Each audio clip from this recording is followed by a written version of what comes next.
It's another battle for the Aggies, and the KSL Sports Zone has it covered. The Aggies head to California for a chance to get bowl eligible against Fresno State. Your home for all the play-by-play coverage of Aggie football is right here on 97.5, the KSL Sports Zone. This is Hans Olsen and Scotty G, presented by Mountain Land Supply on 97.5, the KSL Sports Zone. Hans Olsen, Scott Gerard, 97.5, the KSL Sports Zone. We only have one more of these after this week. This is my go-to. Oh, yeah? Yeah, I told you, this is my go-to for karaoke. Oh, yeah, for karaoke, yeah. Jeremy. Which is interesting because you have a lot of great songs that you can go to, but this fits your voice very well. Yeah. Especially how you really like to get the grill down. Yeah, I do. I like the grill. I like the raspy. Yeah. If you think about it, Eddie Vedder isn't far away from Neil Diamond with the gravel in the voice. You know what? I think people in their car might be chuckling right now, but that's actually pretty accurate. It's actually pretty accurate. Yeah. So I could do a good Neil and a good Eddie. Before we jump out to Kalani, explain to me how Alabama gets to stay in the top 10. Florida State is not a good team. No. And they've suffered the loss to Florida State. Yep. Now, Oklahoma's a decent team, but they just went to Tuscaloosa and beat them. What was Oklahoma, 11th? Yeah. They weren't in the top 10, were they? No. Okay. So you just lose to Oklahoma. You're now an 8-2 team. You're going to keep Alabama in front of BYU after ripping TCU into shreds with big wins, a good win over Utah. Utah's their best win. Yeah. How do you make the argument to keep Alabama at 8-2, just losing to Oklahoma? Oh, well, they lost to Texas Tech. Wait a second. Texas Tech was ranked way higher than Oklahoma when BYU lost to Texas Tech. Yeah. So I want somebody to explain to me, oh, well, it was a closer game. All right, well, yeah, fine. I wish BYU showed a little better against Texas Tech, but that was on the road.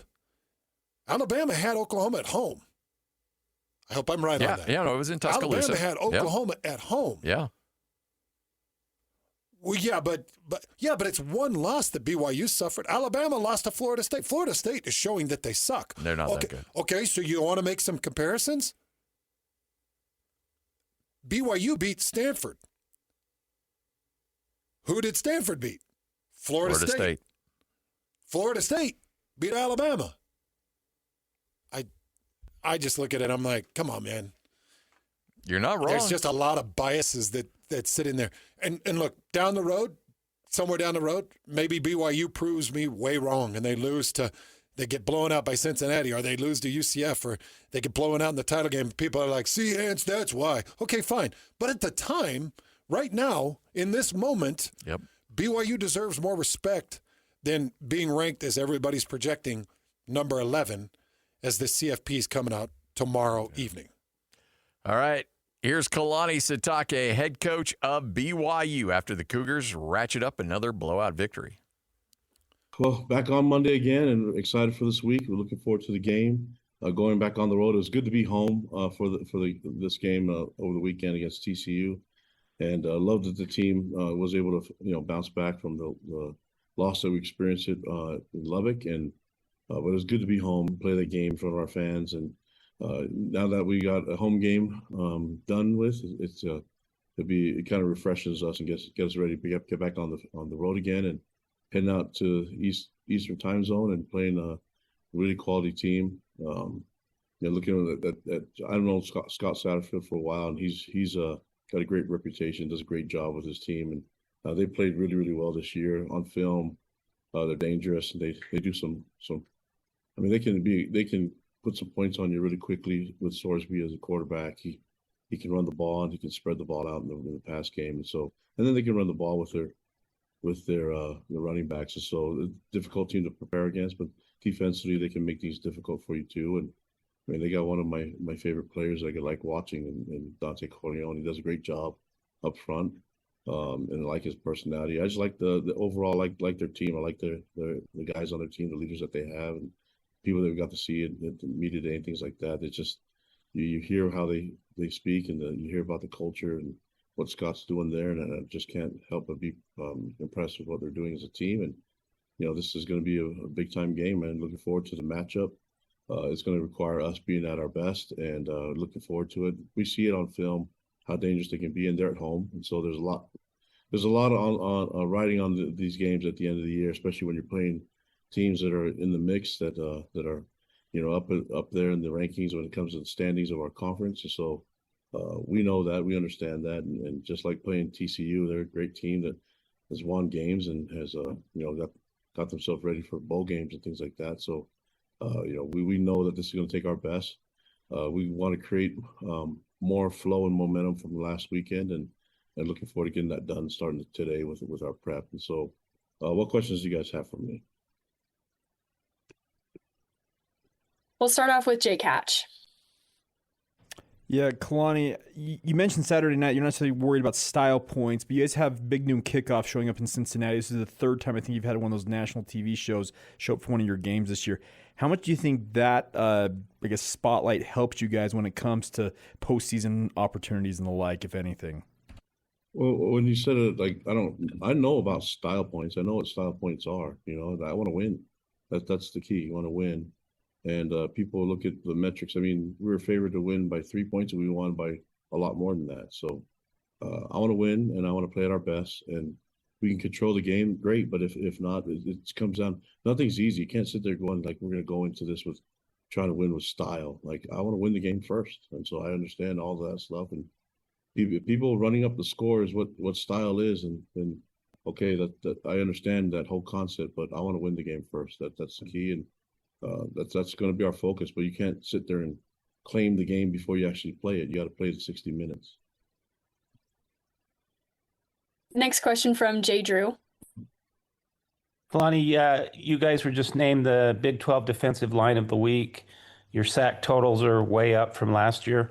What has just gone into developing that unit to be one of the strengths of the team, really? Yeah, we thought they'd be good. We talked about developing them and getting them where they want to be.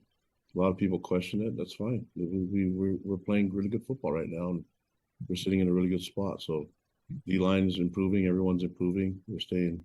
We're working on our depth. We're starting to see a lot of the young guys start to step up and understand the scheme a lot more. And when you're doing that and everybody's clicking and doing the simple things right, it comes back to the fundamentals. The guys can do the simple things right and understand their assignments, and they get to play more. And eventually, we'll get them in the right spot. So I'm pleased with the way the guys are working, their belief in themselves and in each other and the system. And when they do that, good things can happen. But it works hand in hand. The coverage has to be there in order for the pass rush to get there too. So it's usually a good sign if we're getting more sacks and more hurries, probably more disruption. If we can do things like that, then we'll have an opportunity to get interceptions and create some havoc. Next question from Jake Hatch. You faced a lot of good quarterbacks this season, Kalani. Where does Brendan Sorsby match up? Yeah, he's right up there with all of them. I mean, you look at the stats and you can see he can make things really dangerous, and he's really difficult at home. I think we know how that advantage can be, and so when teams come here in the mountains, it's a hard game it's hard for people to figure things out, and I think that's been an advantage for us. We have to go on the road and play at Cincinnati against them, so they can be a different team, and especially when they have a lot to play for. And also this is their senior night, so there's a lot riding on it, and we know he's going to step up. I mean, the great players do it, and so we have to be at our best. That's going to be the key. But he can do all of it, right? He throws the ball, he runs the ball, he does everything right, and we have to figure out a way to disrupt him. That's not easy though. You mentioned Dante Corleone earlier. What do you just make of their overall team makeup? Because it seems like they're really reliant on Sorsby. What do you make of the overall Bearcat squad? Yeah, really good roster. You can tell that they have a really good culture in place. I mentioned Scott Satterfield. You could tell that he's done this before and he knows what he's doing. So the guys believe in their coaches. They play really assignment sound football, and so it's not going to be easy, man. There's well coached teams in this league, and then you match that with great talent and great culture. I mean, that's going to be difficult. So nothing's easy. You saw over the weekend how hard it is for guys to get wins, and even with that, the people can get yards on you. They can advance the ball. You have to find ways to to gain victories, and usually that comes in disrupting things. And the stat that matters the most is the score. But everybody wants to focus on how you win, but they skip the part of actually getting the win first and securing it. Next question from Jay Drew. Kalani, I just wanted to ask, how did you guys come out of the game health-wise? And I think we saw Max Alford, who's been kind of a pleasant surprise this year, limp off the field. But how did you do health-wise? And can you just, what has Max kind of added to the team this year? Yeah, Max has been really good for us, and then you're creating some quality depth, especially when we lost Che. So Max filled in the position. He's super smart, and we were able to use him when we had some guys get banged up, when Jack and Glasgow and Seattle were a little banged up, and nobody's 100% right now. So after the game, we know some guys are still getting evaluated. We'll have probably more information for you on Wednesday, but we got some guys that were kind of banged up a little bit, but we'll be fine. Everybody's in the same situation where everybody's sore, and then there's some people that are, because it's at the end of the year, are running on fumes. That's why you have to depend on your depth. And so we've been through this. We've prepped for it. We want all our guys to be ready to go, but if guys aren't able to perform, then the next guy will have to step up and make it work. Next question from Mitch Harper. Kalani, LJ Martin said on Saturday that he played with a lot more confidence, working his way back from the injury. When LJ's playing with the confidence that he showed on Saturday, what does that do for this offense as you guys head down the stretch run?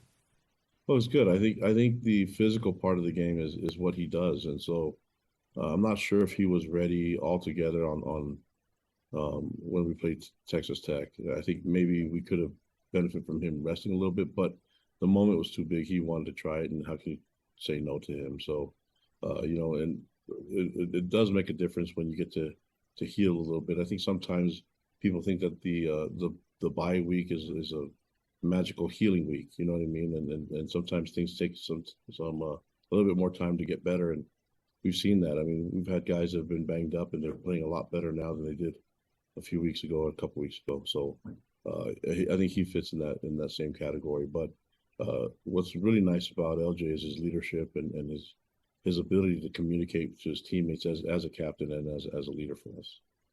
And then wanted to ask you too, with the college football playoff ring, because I know you've said that you don't get caught up in that, but does it get a little frustrating at all that you're a team that's only one loss and you're sitting behind, a handful of 2 lost teams? No, when I say I don't really pay attention to it, I know it exists, guys. I'm not dumb. I know all the stuff that's out there. I know what people are saying in the metrics and analytics and the style points and all that stuff. My focus isn't on that. So I understand everything that's out there. I got to be focused on what we can control, which is playing football and the preparation today. That's what I got to focus on. So it's nice that we're in the mix and that people are recognizing what we do, but what does that matter if we don't go 1-0 this weekend? So my focus and what I'm trying to keep the team focused on is the stuff that we can control.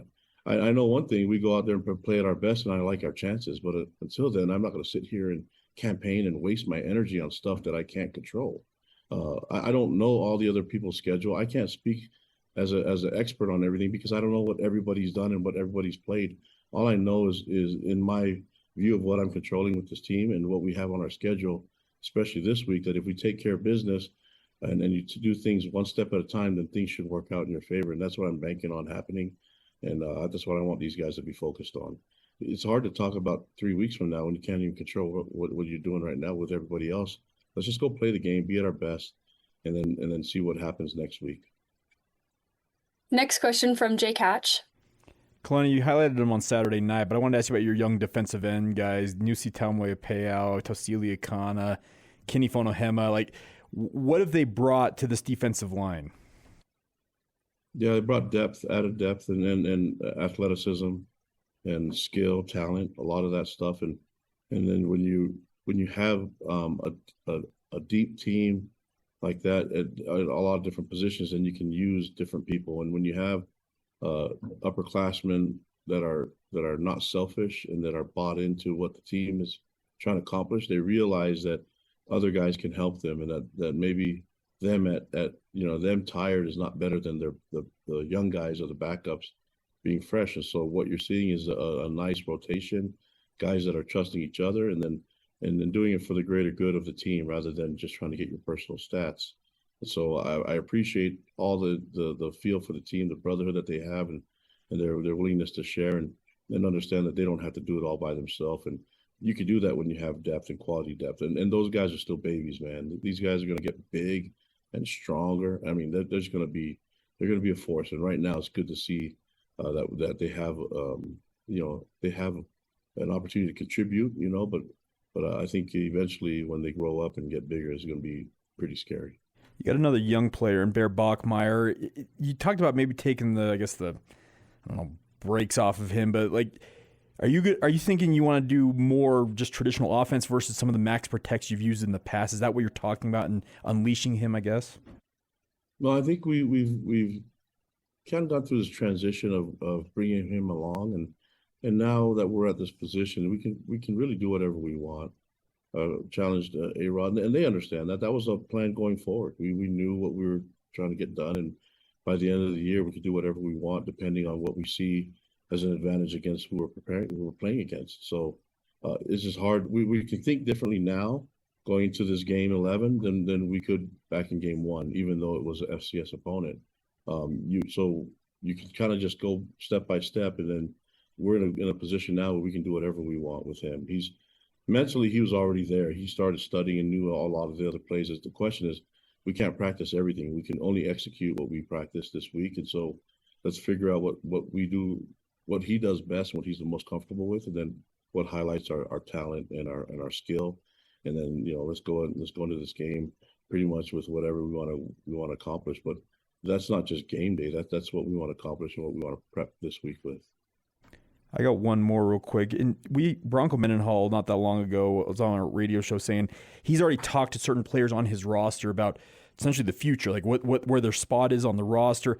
Do you have those communications with your players in season about what the future looks like for them? Yeah, I think the key is creating a vision for everybody, and it's hard to do when you have 120 guys, but eventually you're going to have to get towards the end of the year. And I think there's a moment where everybody understands their individual contribution to the team, and then also their goals and what they want to do individually. So right now we're asking everyone to put the team first, and then we'll discuss what possibilities there are for them individually. But right now we got to buy into what we can do as a team, and eventually we'll get there. But there's conversations happening all over the place, and they're all separate. So you can't. It's not like one conversation covers the entire team. It's all got to be, basically specialized for who that person is and how many years they have left and what they want to get out of this experience that they have in college football.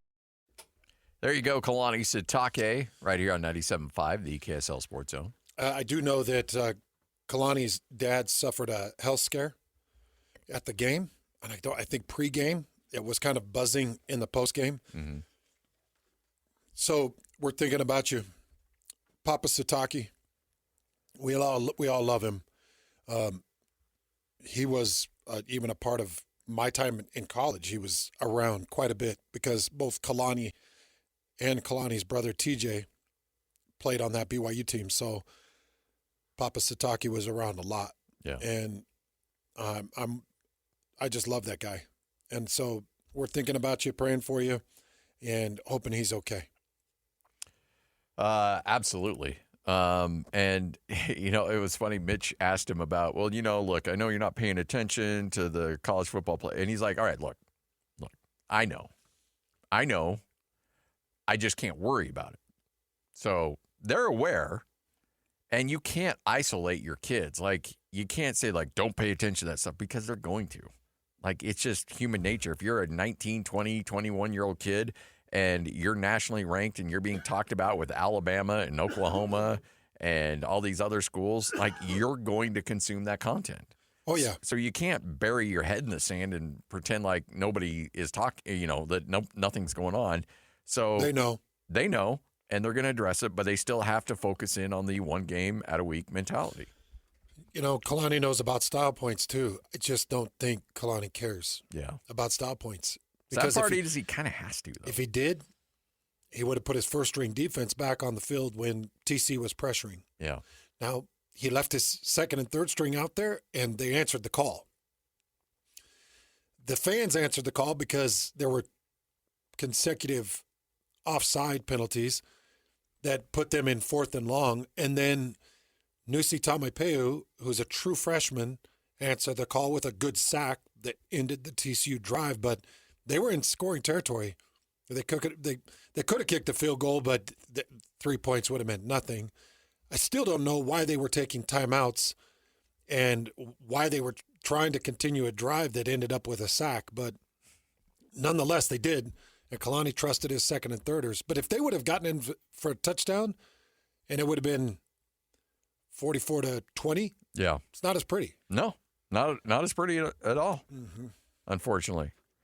All right, Hans and Scotty, 97.5, the KSL Sports Zone. Coming up next, the good, the bad, the ugly. Oh, we have some stuff to talk about coming up next. Oh, uh-oh.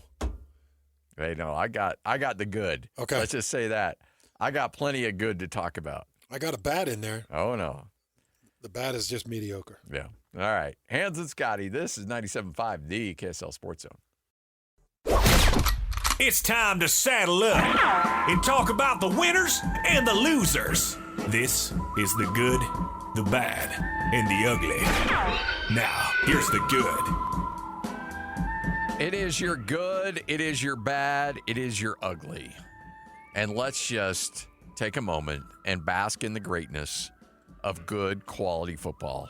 And Hans and I, you and I, Lloyd, I don't know what you're getting ready to push over there, but knock it off. Don't. I see you got your finger on a button. Let him have his time, Lloyd. It's my time down here. It's your time up there, but it's my time down here. Let him have his time, Lloyd. Be fair.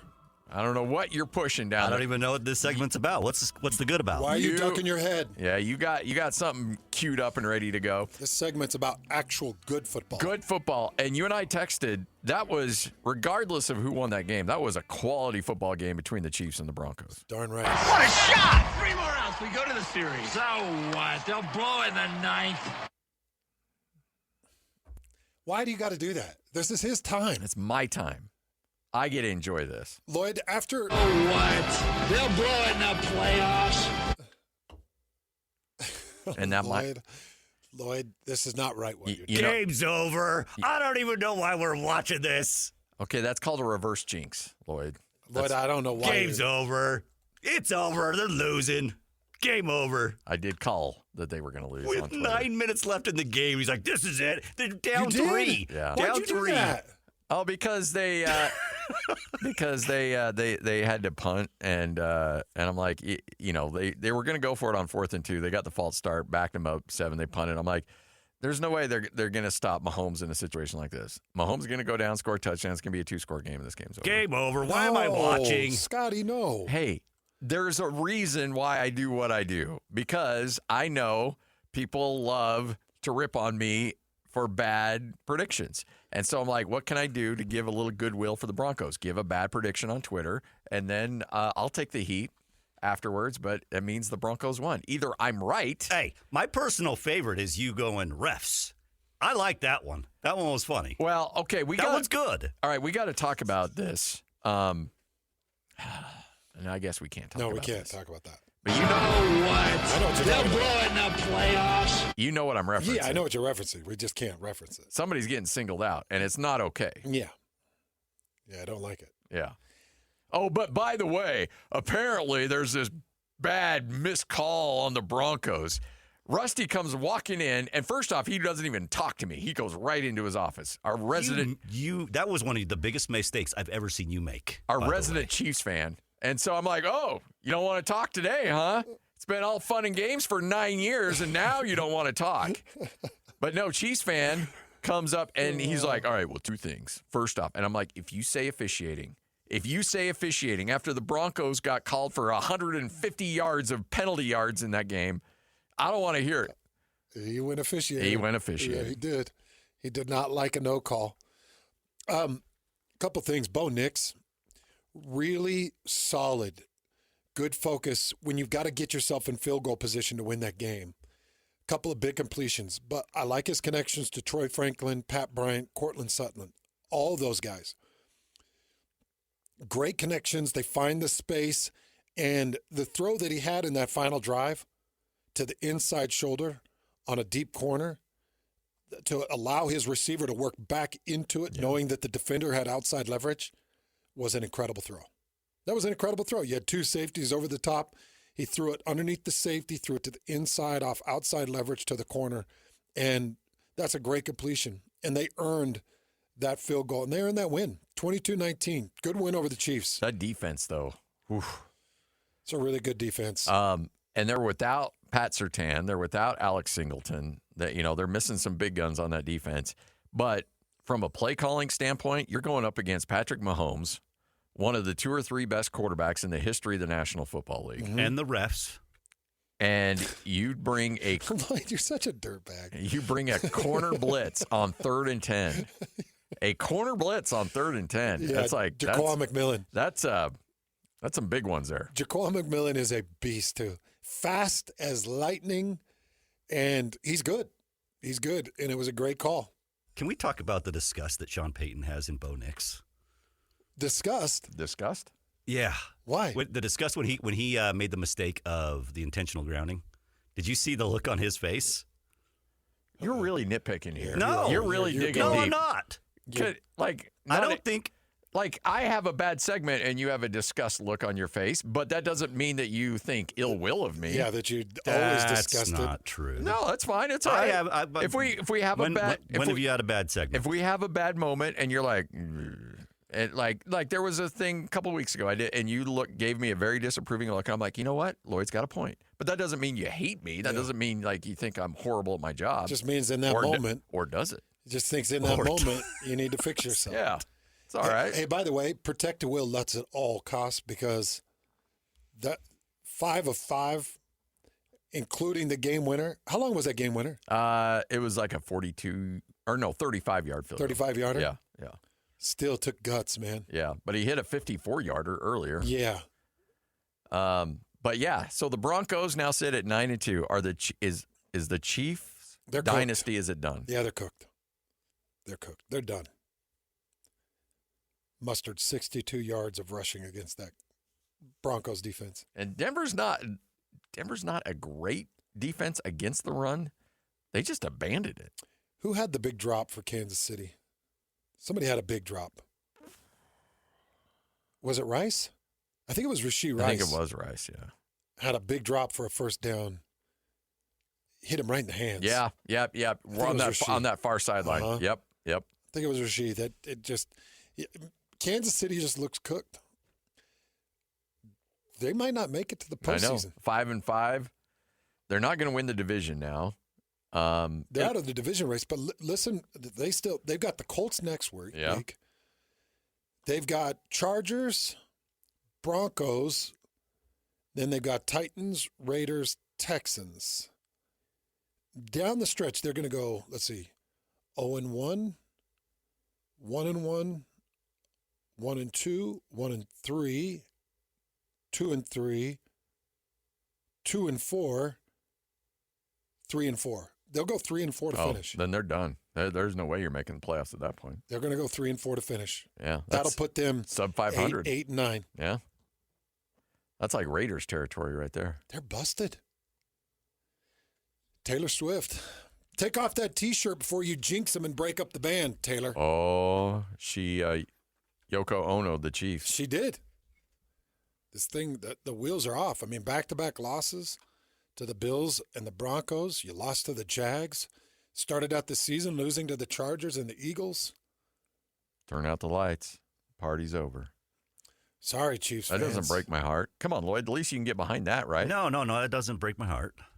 I'm fine with that. Hey, and you got your game. Both of you got the Raiders and Cowboys now. My boys versus his Raiders. You've already left the bandwagon, so don't be. I said my boys. His Cowboys. No, you're a Cowboys. Yeah, he's a Cowboys guy. Great. I know they're not. That's where you. I don't bandwagon chase. I just look for No, you interesting bandwagon storyline. chase. Come on. You can't cook Scotty and both me in the same segment. You do. You're like the biggest bandwagon guy I know. Are you kidding me? He's been a lifelong Cowboys fan. I don't know No. what you're talking about. Stop. I've been a boys fan since Leon Lett. Yeah. Leon Lett's where you grabbed? Gosh. Okay. Alvin Harper. The cocaine cowboy himself. Cocaine cowboy. Hold on, we got a lot to get to here. All right, let's get to it. There's your good. Let's get to the bad. Now the bad. Well, Shedeur Sanders in his debut. Not so good, Scotty. Oh, all he needed was a chance. The Browns were holding him back. They weren't giving him an opportunity. Well, he got his chance. The Cleveland Browns led by 6 points at the half, and Dylan Gabriel goes out. So Shedeur Sanders takes to the field and goes 4 of 16 for 47 yards and gives up the lead and gives up the loss to the Baltimore Ravens. Also takes a couple of sacks. By the way, Shedeur Sanders continues to get sacked by the BYU Cougars because Kyle Van Noy comes up with a big sack and a big game-changing moment, and they lose 23-16. But Shedeur looked pretty miserable and had some excuses after the game. Oh, I'm sure. Yeah. Said, well, these are the first times that I've had an opportunity to throw to a couple of these wide receivers. He's like, this week in practice, we need to really focus, and I get some timing on with these guys. But it's already been announced that if Dylan Gabriel passes concussion protocol through the week, that he's going to be the starting quarterback. Yes, as he should be. It's always somebody else's fault. And by the way, nobody's rooting against Shedeur Sanders. Nobody. Okay, if he goes on and he's great, like his dad was great, that's fine. I think everybody's just tired of the nepotism. Yeah. His name being on the side of a stadium is wild. Now, the recognition of him falling to the 5th round is like, okay, even the NFL scouts saw it, but the Browns did take a shot on him in the 5th round, but everybody was like, well, but why? Yeah. When you're an NFL scout and your job depends on hitting on draft picks, you're not going to get roped into, well, he's Deion Sanders' kid. It's like, no. Can he play or not? Not really. Okay, then we're not taking him. All right, fine. 5th round, we'll take a flyer on him at this point. But we're not spending a, 1st, 2nd, 3rd, 4th round pick on the guy. And look, these NFL scouts, they don't mess around. Okay, they don't buy into storylines. They don't buy into family lineage or anything like that. Can you play? All right, then let's get you. Can you not play? No, not worth it. Yeah, and I think the Browns got tricked. They got hoodwinked in the 5th. But, they got pulled into it. I'm okay taking a flyer on a guy in the 5th, but there's, Yeah, if this was happening, if they would have taken him at Gabriel's spot. Was Gabriel second? I think so, yeah. Second rounder? Yeah. I think he was. If they would have taken Shedeur instead of Gabriel, now this is happening. Now everybody's going to be looking at the scout, but I don't think we'll ever see Shedeur have meaningful minutes in an NFL football game. All right, there's your bad. Let's get to the ugly. The ugly. It's a bad deal here. Yeah, it's scary. New York Jets cornerback Chris Boyd is clinging to life after being shot in New York City early yesterday morning. NYPD says the gunfire erupted about 2 o'clock in the morning, just blocks away from Times Square. Officers arrived. They found the 29-year-old cornerback collapsed on the sidewalk with a gunshot wound to his abdomen. I was just checking any updates. There is video of the shooting. They've got a very clear image of the person that shot him. They're going to find him. Hopefully they arrest him, and hopefully Chris Boyd is able to pull out of critical condition. Oh, boy. But there's video of the shooting, and apparently it was a big scrum and scrap, and 2 gunshots rang out, and one of them happened to hit Boyd right in his abdomen. And when you get gut shot, it allows a lot of different bile to release into the body. It's a miserable way to go. Horrible. Yeah. Horrible, because your body just fills with infection. And I'm just keeping my fingers crossed. And in today's world, Scotty, being a bigger guy, you have to understand nobody's going to fight you fair. No. Nobody will ever fight you fair. Yeah. It's something I've tried to really express to my son, who's 6'7", 325 pounds. You got to just be as humble as anybody else in the room because you don't know who's got what. And you go walking around like a rooster, and the smaller person in the building wants to challenge you. It's not because he thinks he can beat you one-on-one. It's because he's packing. Yeah. Or he's got something that separates you from him. Because the pride is still there. You don't want to be shown up by somebody, and yet in a fair fight you'll get absolutely destroyed. Yeah. So, yeah. It's sad, man. I mean, Sunday morning, 2 o'clock in the morning on a Sunday. And nothing good happens at 2 a.m. And that's when these things are typically happening. But have you seen the video? I have not seen that. I didn't know there was video. I saw the story. I didn't know there was video out there. Video was just released about an hour ago. So hasn't been that long. Oh, man. But the video is out and kind of a rough deal. But the good thing is they've got a really clear image. And I'm showing Scotty the video right now. It's all a big brawl around a taxi cab. And as the fight is going, the gunshots ring out.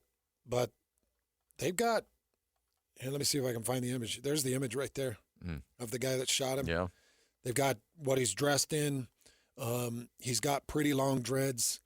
He's got kind of a recognizable nose and chin and eyes. I mean, you can see it all in that picture. They're going to find him. Oh, yeah. No, they'll track that guy down, especially when you got the power of the NFL behind you. See, look at this picture. Oh, yeah. That's an even better picture right there. Yeah, no, that guy's going to be picked up real quick. So what do you get charged with? Probably illegal possession. Yeah. Attempted murder. Yep. Now, this was in New York. Oh, yeah. So, no, heavy gun laws in New York. Yeah, is the gun registered? Probably, I don't know, probably not. Probably not. Yeah, so you got that charge. Like, the dude. At least 20 years, right? And it depends on what happens. If Boyd passes away, then it's going to escalate even further. That's true. Then he'll never see the light of day. Yeah, because last I checked, he's in critical condition. Yeah. They're hoping he pulls through. All right, 150 coming up next. Another edition of Whole World News right here on 97.5, the KSL Sports Zone. Go! It's time to span the globe for the hard-hitting news you care about. Well, not really.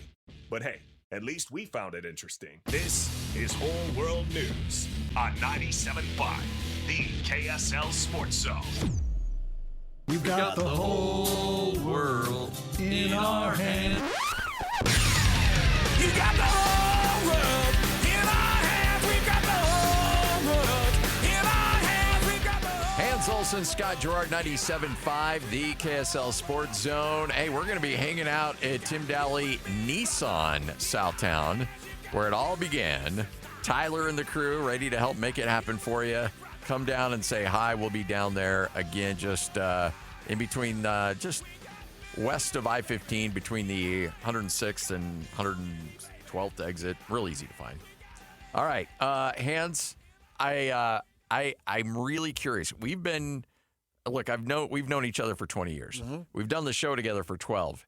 I'd like to think I know you pretty well. I'm not exactly sure where you are at in terms of the holiday spirit when it comes to Christmas. Okay, I've got an opinion on it. All right. So, are you a early Christmas music or late Christmas music guy? Late.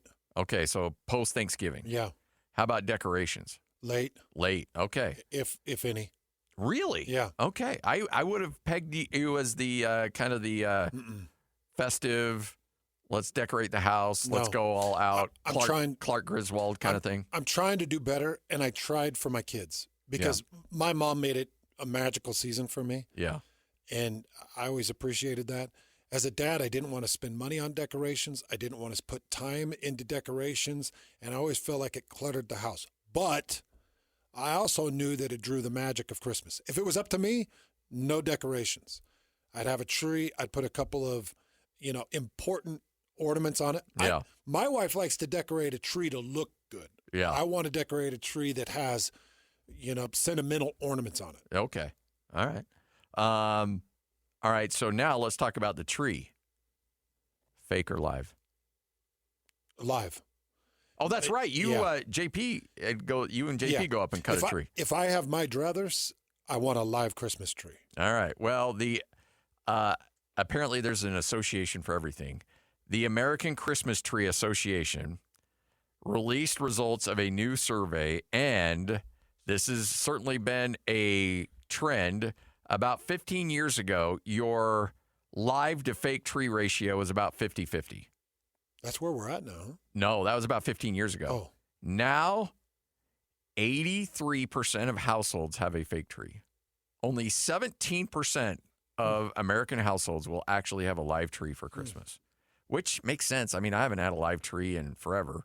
We started growing up as a kid. We had a live tree up until probably I was 10 or 11, and then it was a fake tree ever since. So I want to make this really clear.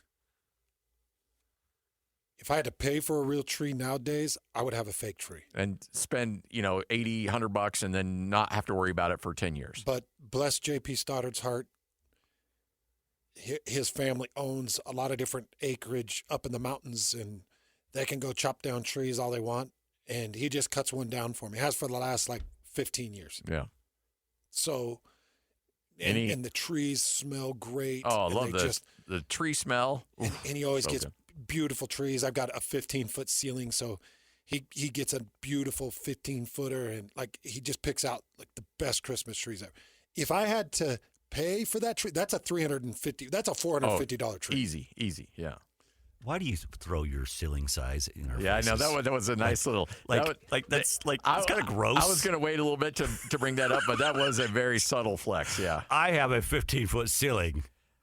Jeez, man. So my vaulted ceilings can handle a very large Christmas tree. That was Lloyd, such a gross flex. It was gross. Lloyd, I've been in your house. Okay, you've got 15-foot ceilings in your basement.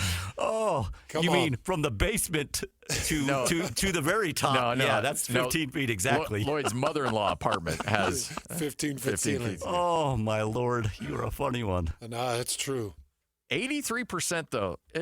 Look, I am all about the fake Christmas tree, but for some reason that kind of bums me out a little bit. I want my fake tree, but I want everybody else to have a live tree. Do you do lights on the house? No. I have put my foot down on that one. I will not do it.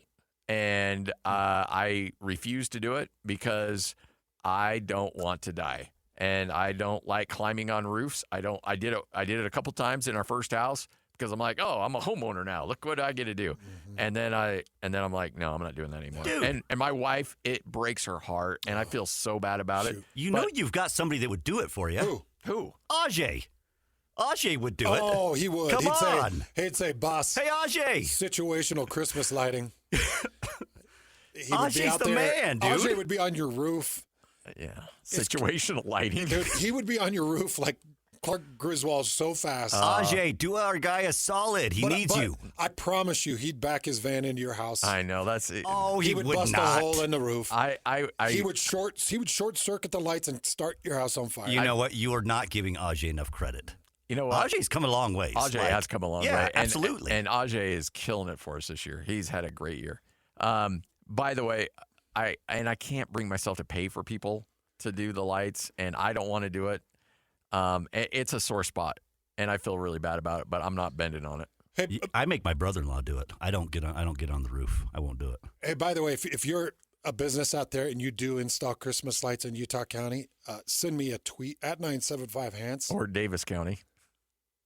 Or Davis County for Scotty. I'd love to use your business because I am looking to do the Christmas lights. I will not do it myself. I am afraid of heights. I am 40. I don't want to put myself at risk. I love my health. We almost lost Dave Fox due to a Christmas decoration thing. One of my best friends, his dad fell off the roof putting up Christmas lights and died. Yeah. And you know him. You know what I'm talking about? I don't. I'll tell you in the break. Okay. But yeah, his dad fell off the ladder and down into the stairwell. Oh. So I'm not messing with that. But if you do have a business putting up lights at 975Hans, let us know. I'll put you in touch with Scotty. Yeah. And we'll get you working. Because I do want lights on my house. And my mom wants Christmas lights.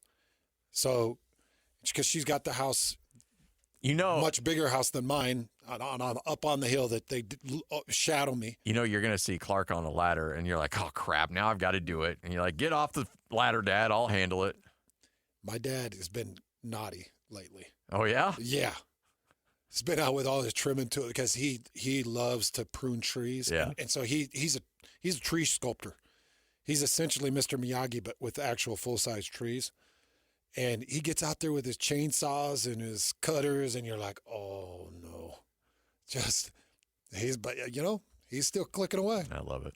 All right, Hans and Scotty, you're going to hear from Kalani Sitake, Kyle Whittingham coming up next right here on The Zone.